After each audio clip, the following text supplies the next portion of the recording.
Welcome back, everyone. Sorry for the break in videos. I had videos recorded but failed to put them up.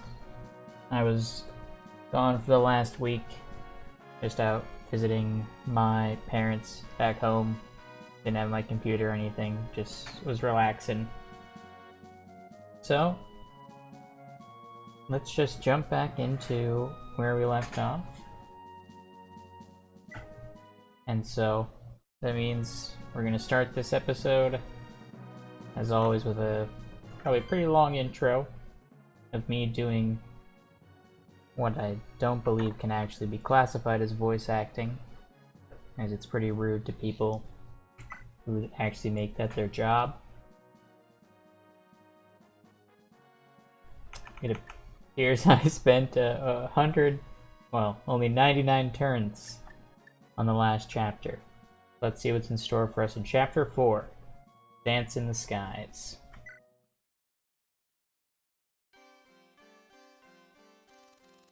The unthinkable has come to pass. Sigurd is now a traitor in the eyes of his beloved Granvale.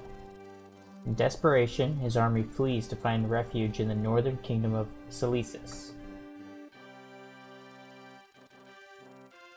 Selesis was founded by the Wind Crusader Sed. It lies under the watchful guard of the valiant Pegasus Knights and Wind Mages, and so for over a century since its foundation. Selesis has maintained itself as a neutral nation and resisted all invaders. However, ever since the death of its king several years ago, the royal family has been plagued with strife over its inheritance, and shades of war creep over the peaceful land. The late king and his wife, Queen Rana, had a single son, Prince Leywin. The king's greedy brother, Duke Dacker, objects to Leywin being the heir to the throne, and has confined himself to Zaxxon Castle in protest. As if acting in concert, the king's younger brother, Duke Maos, has set to work raising an army for himself at Thove Castle. Out of disgust at his uncles, Prince Leywin left Salus to travel the world years ago. Is there no end to the Duke's avarice? Their lust for power will condemn Selesis, a beautiful and majestic land, to the searing ravages of a brutal war. Chapter 4, Dance in the Skies.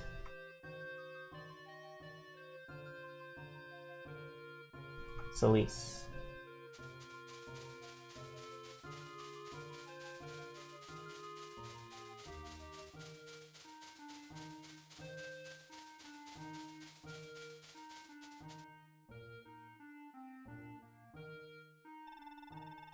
Sir, Queen Rana is here to see you. Queen Rana? Good evening, Lord Sigurd. Are you comfortable settled into Selene yet? Is there anything at all you need? As much as I appreciate the offer, we're fine. I can't thank you enough for your hospitality, Your Highness. I know Selene is perhaps too small to house all of you adequately, and I'm sorry, but please, bear with me for a while longer. I'm doing all I can to hasten your liberty. I've sent letter after letter to Belhalla to advocate for your innocence.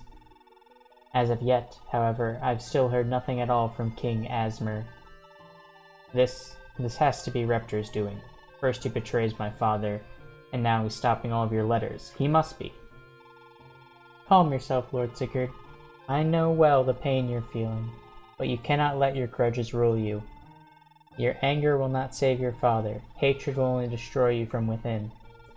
I swear to you, I can and I will find a way to set this to rights, but you must be patient. You're right. I'm sorry, Your Highness. I really appreciate all you've done for me. It's all right, Lord Sigurd. Oh, before I forget, there actually has been some good news from Granvale of late. Good news, you say? A previously unknown daughter of Prince Kurth has been discovered. All of Granvale is rejoicing at the news. Huh? Is that even possible? It took King Asmir only a glance to recognize her true heritage. She bears the brand of Naga, the proof of a true heir of House Bella. Valhalla. There is no doubt she is Kurth's child. I see. Thank goodness. At the very least, this means the royal lineage won't go extinct. That's not all. The princess and Duke Arvis are in a relationship.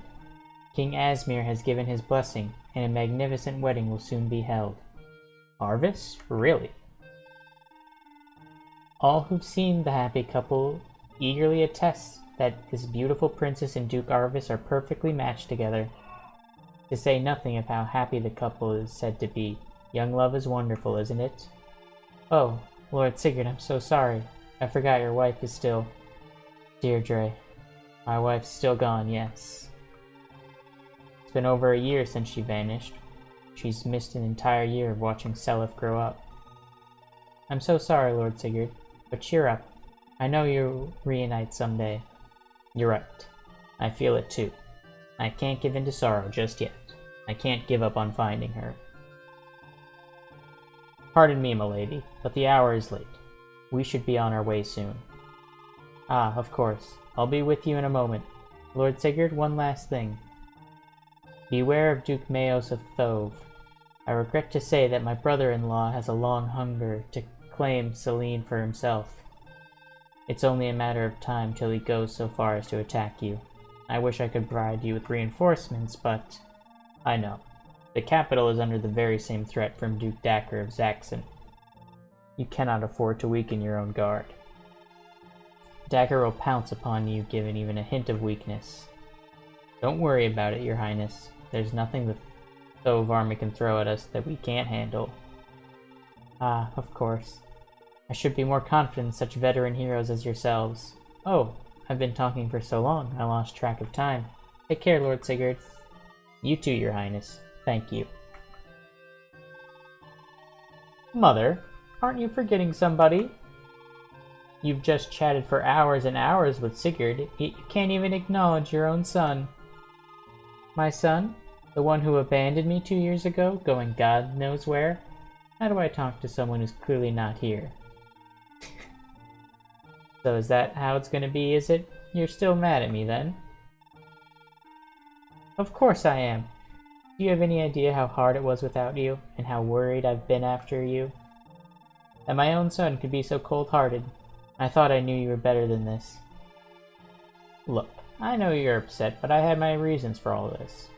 But come on. I'm home safely. Surely that counts for something, and you can forgive me. I swear I'll make it up to you and be the very picture of a good son. Hey, how about I get you a shoulder massage to start? Oh, what nerve, treating me as if I'm an old crone. Look, Leywin, there are more pressing matters which we need to talk about, and soon. Come to Selice as soon as possible. Do not forget. Do I make myself clear? I thought you'd never stop. Don't be fooled by your mother's outward behavior, my lord. She's actually very happy now you've returned. Indeed, she hasn't been anything as cheerful as this since you left. Thanks, Manya. Knowing you're at her side is a big relief. Look after her, okay? Yes, sire. Rest assured I will protect the Queen with my life, on my honor, as the captain of the Cilician Pegasus Knights. Thanks. Oh, and one more thing. Are you gonna leave Aaron with Sigurd? I am, my lord. I'd like you to keep my sister at your side. She... Manya? Oh, eavesdropping were you, Aaron? You were about to tell him too much, so... Ah, my apologies. Aaron, there are things he shouldn't know just yet, of course. Aaron, I'll be leaving with Queen Rana and returning Selice Castle shortly. You'll stay here and keep an eye on Prince Leywin. Best of luck. Thank you, sister. Whose name I can't pronounce.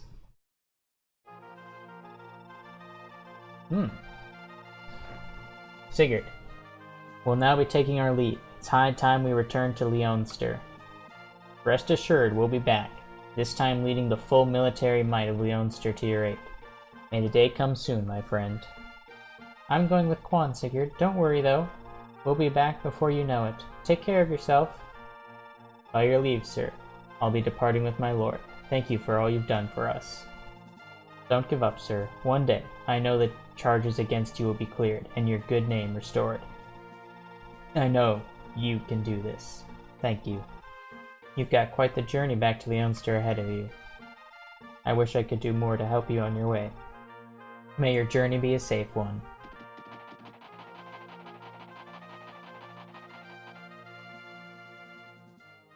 Oh, enemies are already moving through the fields.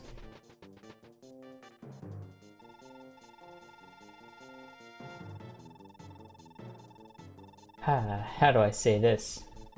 I'm just gonna call her Dorothea. Is the army ready to deploy yet? Yes, sir. Bishop Couville's Wind Mage unit has infiltrated the forest near Salina. They await your command, sir. Very well. Relay my order to Colvuli. Move in on Salane. Dorothea, I trust your Pegasus Corps are already briefed on your mission? Yes, sir. Our task is clear. My squadron is to raid the enemy from above, disrupting their tactics. Good. Now get to work. Granville will owe us a handsome reward for bringing them heads of their infamous traitors. Hehehe.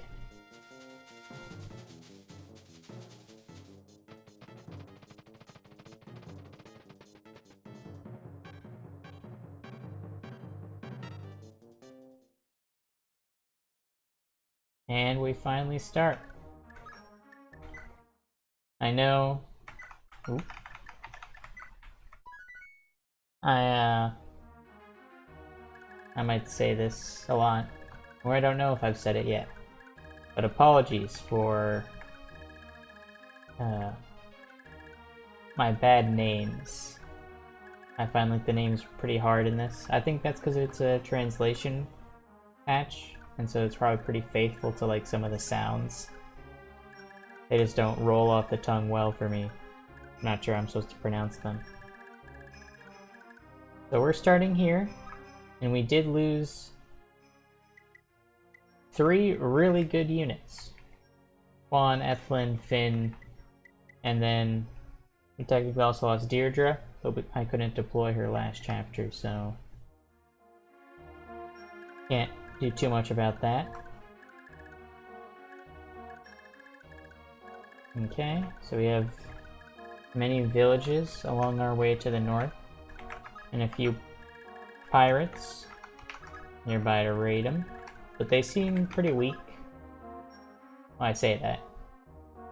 They only have iron axes, so like if I rush a swordsman up there, I should be able to deal with them. Then we have Maos, the Baron, defending the capital. He's an armored mage. He's the Baron class who has access to all the weapons. So he's actually... he's pretty tanky. He has very high hit rate with this Tornado Tome. But he seems like it'll be pretty tricky to fight. And then all the way to the east, we have Zaxxon, which we cannot yet do anything with, and the allied Solis to the south. Yeah, sort of getting a feel. We have a mage in the mountains with a blizzard tome. And then a bridge just leading it to the mountains. Huh. I wonder if that's just to stop flying units progressing, or if the map will change somehow. Let's see. As is tradition so far, I think I'm going to spend this first episode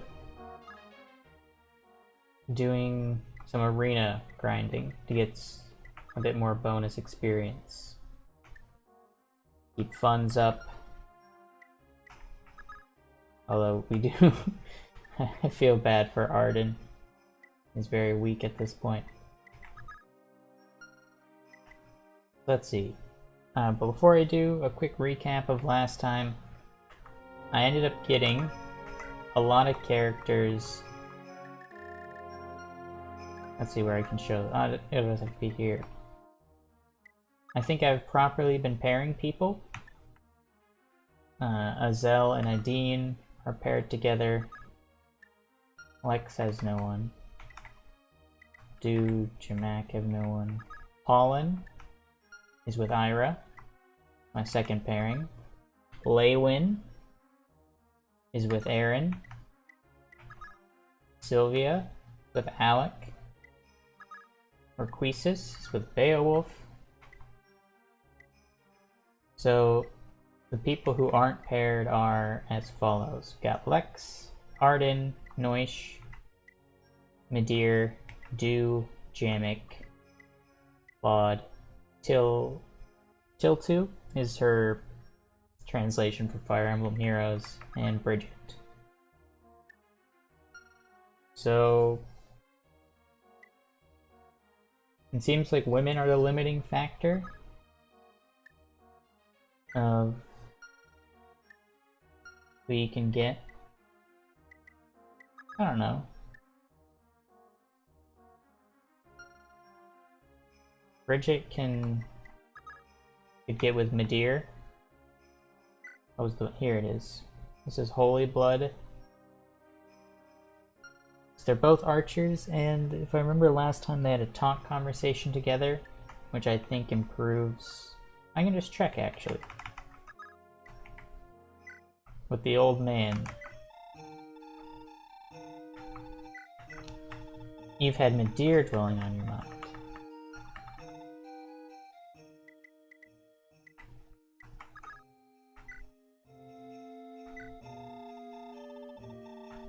Let's see who he had. Bridget dwelling on. So they are going together.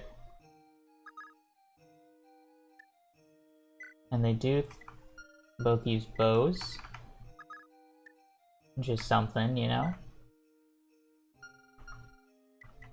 But does he have Holy Blood? No, he does not.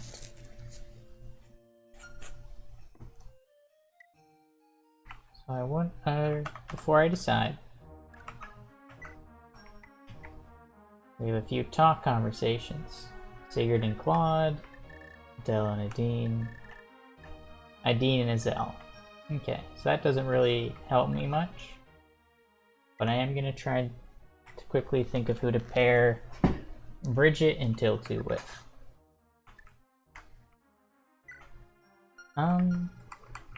I just want to look quickly. Let's see who Claude's interested in. Oh, wrong button.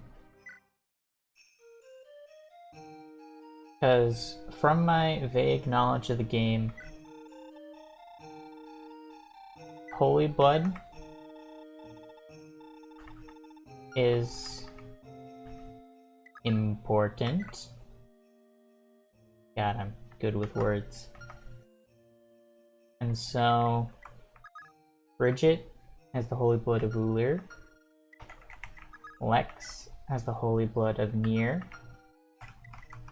And then Tiltu has Tordo. And Claude has Braggy. So because of that, what I'm thinking is trying to pair Claude and Tiltu, and trying to pair Bridget and Lex. That way, I think Lex's blood will get passed down in Bridget, which will then leave Jamak, Du, Midir, Noish, and Arden without lovers. So, I keep exiting the castle. My mind's just time for the ever so fun arena grinding. I think I am just gonna mute my mic and fast forward through this section. Alright. See ya later.